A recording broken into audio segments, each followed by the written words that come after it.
Happy Sabbath to all brothers and sisters.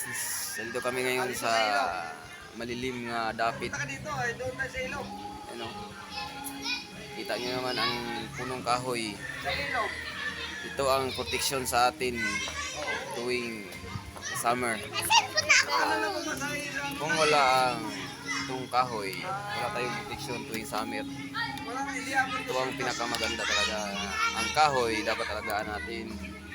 Hindi natin putulin, hindi natin siya tanim tayo ng mga punong kahoy at ating palakihin.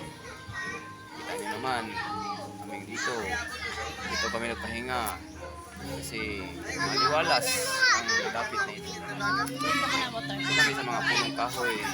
Ito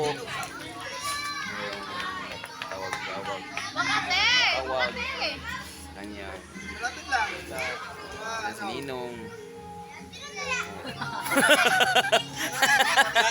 Ayan si Ninong umupo sa punong kahoy, nagpahangin dahil malilim.